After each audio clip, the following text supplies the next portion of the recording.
وہ تو چڑھائی کر دے، لیکن قربان جائیے غوث اعظم پر 20 دن تک کھایا رہے، 20 دن تک پیا رہے، بھوک کی شدت ہے، پھر بھی علم دین چھوڑ کے نہیں جا رہے، علم دین حاصل کیے، پڑھے، کئی سال تک آپ الحمدللہ درسگاہ نظامیہ بغداد شریف میں علم حاصل کیا. اور جب وہ درسگاہ نظامیہ میں آپ پڑھتے تھے نا، تو بغداد کے پوربی طرف ایک محلہ تھا، اس کی مسجد میں جا کر کے آپ سبق یاد کرتے تھے. سبق کہاں یاد کرتے تھے؟ مسجد میں. کبھی مسجد میں کبھی جنگل میں. علماء لکھتے ہیں کہ حضور غوث اعظم بغداد کی جس کونے کی مسجد میں، جس محلے کی مسجد میں جا کر اپنا سبق یاد کرتے تھے، وہ مسجد کی دشا، اس مسجد کا سمت مدینے پاک کی طرف تھا. غوث اعظم رضی اللہ تعالیٰ عنہ اسی مسجد میں جا کے پڑھتے تھے، اس نیت سے پڑھتے تھے کہ یہاں پر پڑھتا بھی رہو اور مدینے کی طرف اپنا رخ بھی ہوتا رہے. جس کی سبق یاد کرتے وقت ایسی عقیدت ہو، پھر ان کی یادداشت کا عالم کیا ہوگا. غوث اعظم پڑھ لیے، سمیٹ رہا ہوں میں اپنی باتوں کو. غوث اعظم رضی اللہ تعالیٰ نے پڑھ لیے، عالم بن گئے الحمدللہ. غوث اعظم عالم بنے تو پھر الحمدللہ علم بھی ان پر ناز کر رہا ہوگا کہ یہ عالم بن گئے. آپ کا اپنا دارالفتہ تھا، آپ کا اپنا مدرسہ تھا. جی ہاں، مدرسے میں جس طرح ایک استاد پڑھاتا ہے، میرے غوث اعظم ویسے آپ اپنے شاگردوں کو پڑھاتے تھے. کتابوں میں آتا ہے کہ آپ کا وہ مدرسہ جو آپ کے پیر ابو سعید مخزومی نے کھولا تھا، غوث اعظم کو دے دیا، فرمایا بیٹا آپ مدرسے کو سنبھالو. میرا غوث جیسے ہی اپنے پیر کے مدرسے کو اپنے ہاتھ میں لیا، جب خبر پھیلی کہ ابو سعید مخزومی کے مدرسے میں اب کوئی اور نہیں، غوث اعظم پڑھا رہے ہیں، چاروں طرف سے طلبا کی آمد شروع ہوئی. لوگ پڑھنے آئے، صرف لوگ نہیں، وقت کا ولی بھی پڑھنے آتا تھا، وقت کا عالم بھی آتا تھا، وقت کا محدث بھی آتا تھا، وقت کا مفکر بھی آتا تھا. علم میں کسی مقام پہ کوئی بیٹھا ہو، غوث اعظم کی درسگاہ میں آپ کے درس میں بیٹھ کر کے علم حاصل کرتا نظر آتا. غوث اعظم پڑھانا شروع کیے. کتابوں میں آتا ہے کہ آپ کے مدرسے میں شروع سے لے کر آخر تک تقریباً 1,00,000 طلبا کی فراغت ہوئی. کتنے طلبا کی؟ تقریباً کم و بیش 1,00,000 طلبا کی فراغت ہوئی. غوث اعظم کا علمی مقام دیکھیے، کتنے بڑے عالم تھے آپ. آپ کا اپنا دارالفتہ تھا. بلاد اعظم سے ایک فتویٰ آیا، ایک آدمی نے قسم کھایا کہ اگر میں ایسی عبادت نہ کر پاؤں جس عبادت میں میں پوری روئے زمین میں تنہا ہوں، وہ عبادت کوئی اور نہ کر رہا ہوں، بس میں کر رہا ہوں، ایسی عبادت اگر نہ کر پاؤں تو میری بیوی کو طلاق. کیا قسم کھایا؟ ایسی عبادت جو وہ عبادت کرتے وقت پوری روئے زمین پہ میں تنہا رہوں، کوئی اور نہ رہے، ایسی عبادت نہ کر پاؤں تو میری بیوی کو طلاق. بول تو دیا. طلاق دینے والا بولتے وقت تھوڑی گھبراتا ہے، بولتے وقت تو 3 سے زیادہ 30 سے زیادہ بول دیتا ہے. اور بولنے کے بعد پھر مفتیان کرام کی بارگاہ میں آتا ہے، حضرت کوئی راستہ نکال دو، بچ جائے ہماری بیوی. اور جب طلاق دیتے وقت نہیں سمجھ میں آتا کہ یہ طلاق دیں گے تو حالات کیا ہوں گے، پتہ ہی نہیں نا. طلاق کے علم کس کو پتا ہے؟ شادی کر لیے، بچے ہو گئے، بڑھاپا آ گیا، پوچھو طلاق کی کتنی قسمیں، پتہ ہی نہیں. میدان میں آ کے پورا میدان کھیل گئے، میدان کا علم ہی نہیں. جس میدان پہ آپ آئے اس میدان کی تعلیم حاصل کریں. آپ دکان کھولنے والے ہیں، دکان کے تعلق سے اسلام کیا کہتا ہے وہ پتا کریں. آپ شادی کرنا چاہ رہے ہیں، بیوی کے حقوق کے تعلق سے اسلام کیا کہتا ہے اس کا علم حاصل کریں. آپ کی اولاد ہو گئی، اولاد کے کیا حقوق ہوتے ہیں وہ بھی سیکھیے. اب آپ باپ بن گئے، باپ کے کیا حقوق ہوتے ہیں وہ بھی سیکھیے. آپ اپنی زندگی میں جس بھی فیلڈ سے، جس بھی میدان سے آپ کا بالا پڑے، اس میدان پہ قدم بعد میں رکھیے، پہلے اس کا علم حاصل کیجیے. تو اس نے بول تو دیا تھا طلاق. فتویٰ آیا مفتیان کرام کے پاس بغداد شریف میں، کیا کیا جائے. تمام علماء کرام سر پکڑ کے بیٹھ گئے. تم کون سی عبادت کرو گے کہ روئے زمین میں تم اکیلے کرو؟ بس نماز پڑھو گے کوئی تو پڑھ رہا ہوگا، کلمہ پڑھو گے کوئی تو پڑھ رہا ہوگا، تلاوت کرو گے کوئی تو تلاوت کر، کیا کرو گے کیا تم؟ طلاق دے تمہاری بیوی کو، نہیں بجنے والی تمہاری بیوی. سارے مفتیان کرام نے تو یہ بولا. اس وقت ایک ابھرتا ہوا آفتاب ہمارے غوث اعظم نے، امید کی ایک گھڑی ہمارے عبد القادر جیلانی بھی تھے، انہوں نے فتویٰ لکھا حضور غوث اعظم کی بارگاہ میں، حضور کرم فرما دی۔ غوث اعظم کا جواب سنیے، آپ جواب سنیں گے تو کہیں گے بہت آسان تھا، سنیں گے تو آپ کیا بولیں گے؟ بہت آسان تھا۔ غوث اعظم فرماتے تو گھبراتا کیوں ہے؟ تمہاری بیوی بن جائے گی، طلاق واقع نہیں ہونے والی۔ اس کا چہرہ کھل گیا، بیوی بچ گئی۔ بولے کیا کرو حضور؟ فرمایا چلے جاؤ مکہ شریف، طواف کرنے کی جگہ کو خالی کر دو اور خود اکیلے طواف کر لو۔ طواف ایک ایسی عبادت ہے جو صرف مکہ میں ہوتا ہے، مکہ کے علاوہ کعبے کے علاوہ کہیں طواف نہیں ہوتا۔ جب تم اکیلے طواف کرو گے، طواف کی عبادت میں تم تنہا رہو گے، تمہارا کوئی شریک نہ رہے گا، اس وقت اس عبادت میں تم تنہا عبادت بھی کر لو گے، تمہاری بیوی بھی بچ جائے گی۔ کیسا علم تھا ہمارے غوث اعظم کا۔ اور سنیے دو واقعہ بس سن لیجئے انشاءاللہ، اس کے بعد سلام پڑھیں گے۔ سلسلہ سوہر وردیہ کے عظیم بزرگ، سلسلہ سوہر وردیہ کے عظیم بزرگ شہاب الدین سوہر وردی رحمت اللہ تعالی علیہ، شروع میں یہ تصوف کے بھی خلاف تھے، حضور غوث اعظم کے بھی خلاف تھے۔ جی ہاں، ابتدائی ایام میں غوث اعظم کے بھی مخالف، تصوف کے تو بالکل خلاف۔ تصوف کے خلاف جو علم کلام کی کتابیں ہوتی تھی، شہاب الدین سوہر وردی وہ کتابیں پڑھتے تھے، اور ان کے چاچا غوث اعظم کے مرید تھے، گھر میں ہدایت چمک رہی تھی۔ غوث اعظم کے مرید ان کے چاچا اور بھتیجے شہاب الدین سوہر وردی کا حال یہ ہے کہ غوث اعظم کے خلاف چاچا سمجھا دیتے، بیٹا ایسا مت کرو، ایسے آدمی کے خلاف مت کرو، بہت بڑے اللہ کے ولی ہیں۔ یہ مانتے ہی نہیں تھے، ہم تصوف بھی نہیں مانتے بولے۔ چاچا نے کیوں سمجھا، بولے نہیں مانتے، چلو ملاقات کرا دیتے ہیں تمہیں، ایک بار مل لو جس کی مخالفت کرتے۔ لے آئے غوث اعظم کے پاس، جیسے غوث اعظم کی خانقاہ کی چوکھٹ پہ آئے، چاچا نے بھتیجے سے کہا شہاب الدین اپنے دل کو صاف کر لو، تم جن کے بارگاہ میں جا رہے ہو ان کے بارگاہ میں آنے والا شخص آئینے کی طرح ہوتا ہے، جس طرح آئینے میں سب کچھ دکھتا ہے ویسے ہی ان کی بارگاہ میں جو جاتا ہے وہ عبد القادر جیلانی ان کے دل کو بھی پڑھتے ہیں، ان کے خیالات کو بھی پڑھتے ہیں۔ اپنے خیالات اور اپنے دل کو صاف کر لو۔ بھتیجے نے کہا صاف کر لیا، چلو اندر گئے، سلام کیے، مصافحہ کیے، بیٹھے۔ شہاب الدین سوہر وردی رحمت اللہ تعالیٰ علیہ کے چاچا نے غوث اعظم کی بارگاہ میں عرض کیا، حضور میرا بھتیجا ہے، گستاخی معاف ہو، یہ آپ کے بھی مخالف ہے، تصوف کے بھی مخالف ہے، تصوف کے مخالف علم کلام کی کتابیں پڑھتے رہتے ہیں۔ غوث اعظم نے مسکرایا۔ ہمارے غوث وہ ولی نہیں تھے نا کہ جو اپنی مخالفت سن کے چہرہ لال پیلا ہو جائے، اپنی مخالفت سن کر کے غصے میں آنے والے ہمارے غوث اعظم نہیں تھے۔ ہمارے غوث اعظم تو وہ تھے کہ جو اپنے طرف ماحول چل رہا ہے، جو سمت مخالف میں ہوا چلتی ہے، غوث اعظم اس ولی کا نام ہے کہ سمت مخالف کی ہوا کو اپنے سمت چلانے کی قدرت رکھتے ہیں۔ فرمایا شہاب الدین کیا پڑھتے ہو؟ کہتے ہیں علم کلام کی کتابیں پڑھتا ہوں۔ جو گستاخ ہوتا ہے نا، جو کسی کی مخالفت کرتا ہے نا، تو وہ بڑا اکڑو ہوتا ہے۔ گستاخوں کو آپ دیکھیں بہت اکڑو ہوگا۔ تو کہنے لگے علم کلام پڑھتا ہوں۔ فرمایا اچھا علم کلام پڑھتے ہو، آپ گلے سے لگ جاؤ۔ کیا فرمایا؟ غوث اعظم گلے سے لگا رہے ہیں، گلے سے لگائے اور گلے سے لگا کر الگ کیے۔ فرمایا شہاب الدین کیا پڑھتے ہو؟ کہتے ہیں حضور میرے دل و دماغ میں علم نام کی کوئی چیز ہے ہی نہیں، سارا علم چھن گیا۔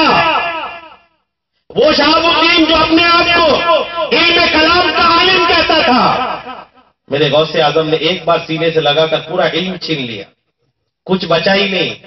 بولا حضور سناٹا ہے، دل و دماغ خالی ہے۔ فرمایا اچھا خالی ہے تو بھر دیتا ہوں۔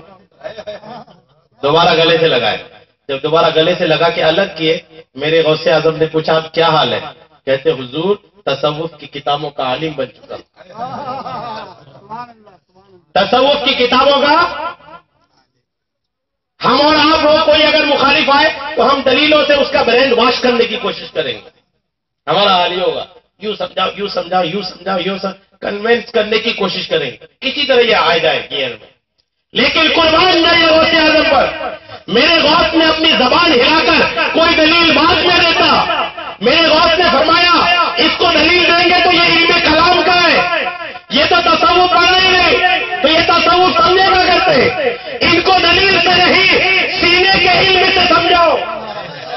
ایک بار سینے سے لگایا برا علم لے لیا، دوبارہ سینے سے لگایا سارا اچھا علم اپنے سینے سے ان کے سینے میں منتقل فرما.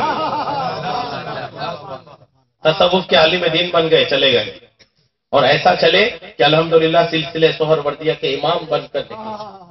آخری واقعہ دیکھیں، علامہ ابن جوزی رحمۃ اللہ تعالی علیہ کا نام کس نے نہ سنا ہوگا؟ بڑا نام ہے علمی دنیا میں. علمی دنیا میں ابن جوزی مطلب بہت بڑا نام ہے. یہ شروع میں غوث اعظم کے خلاف تھے، پہلا عالم جنہوں نے غوث اعظم کے خلاف کتاب لکھا. کتاب کا نام تلبیس ابلیس. معاذ اللہ. شیخ عبدالحق محدث دہلوی رحمۃ اللہ تعالی علیہ فرماتے ہیں اتفاق سے وہ کتاب میرے پاس کسی نے لا کے دیا، میں نے اس کو پڑھا تو 3 دن تک بخار نہیں اتری. گستاخیاں تھی، وہ گستاخیاں پڑھ کے یہ حال ہوا ہے، اور گستاخوں سے ہماری دوستی رہتی ہے. وہ لوگ جو گستاخی رسول مشہور ہیں وہ ہمارے دوستی کے قابل نہیں، ہماری صحبت کے بھی قابل نہیں. شیخ عبدالحق محدث دہلوی رحمۃ اللہ علیہ فرماتے اس کتاب کو میں پڑھا 3 دن تک بخار نہیں، جلوا دیا کتاب کو. اس کتاب کا لکھنے والا ابن جوزی شروع میں سخت مخالف تھا، سخت مخالف. کسی چاہنے والے نے، غوث اعظم کے چاہنے والے نے فرمایا مخالفت کرتے ہو، کتاب لکھتے ہو مخالفت پر، بڑے اپنے علم پہ ناز کرتے ہو، کبھی غوث اعظم کا علم بھی دیکھا ہے؟ عبد القادر بھی عالم ہے، کبھی دیکھا ہے؟ چلو جل کے دیکھو ان کی محفل میں. کسی چاہنے والے نے ابن جوزی کو لے کر کے آیا ساتھ میں، دھیان سے سنیے گا، ساتھ میں لے کر کے آئے.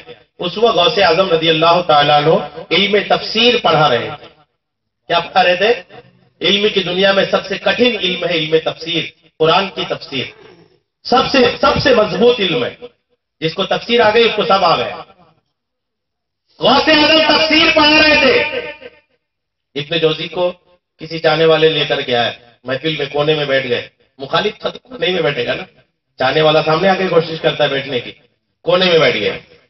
غوث اعظم کی محفل کا حال یہ ہوتا تھا کہ قاری بیٹھتے تھے، قاری صاحب ایک کوئی آیت پڑھتے تھے، غوث اعظم اس آیت پر کلام کرتے تھے.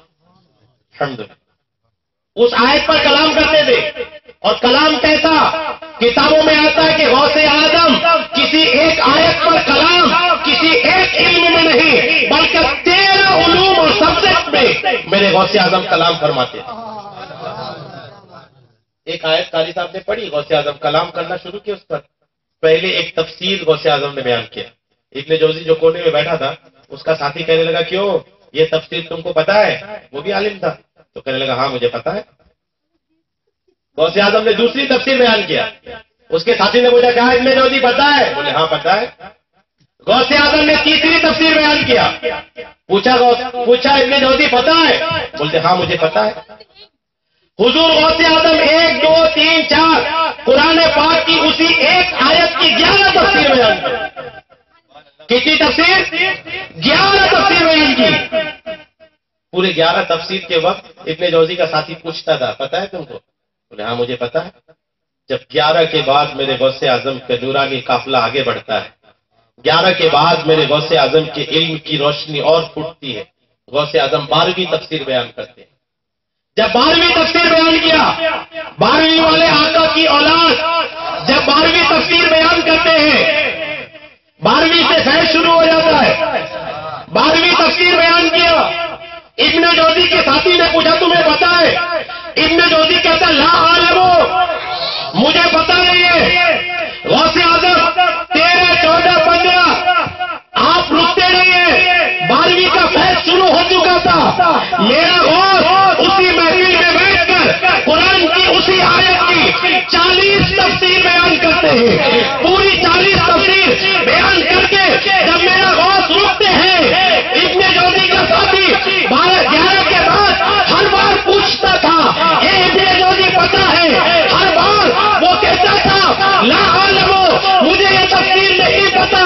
جب 40 میں میرا غوث رکتے ہیں، ابن جوزی اپنی جگہ سے اٹھتا ہے اور حضور غوث اعظم کی قدموں پہ آ کے گر کر عرض کرتا ہے حضور گستاخیاں معاف ہو، گلے سے لگا کر کے اپنی غلامی میں جگہ عطا کیا جائے۔ کیسا علم غوث اعظم، یہ کچھ چند مثالیں تھیں، ورنہ تو الحمدللہ غوث اعظم کی علمی دنیا کے اتنے ستارے ہیں کہ اس کو الحمدللہ بکھیرتا جائے تو لوگ اس سے فیضیاب ہوتے رہے، لیکن وقت کا بھی تقاضا ہے، آپ کو صبح اٹھ کے کام دھندے پر بھی جانا ہے، آپ یوں ہی غلامی غوث میں اپنی زندگی جینے کی کوشش کیجیے، علماء کی قربت اپنائیے۔ اللہ تبارک تعالی ہم سب کو حضور غوث اعظم رضی اللہ تعالیٰ عنہ کی غلامی میں جینے مرنے کی توفیق عطا فرمائے۔ استغفر اللہ ربی من کل ذنب واتوب الیہ وما علینا الا البلاغ۔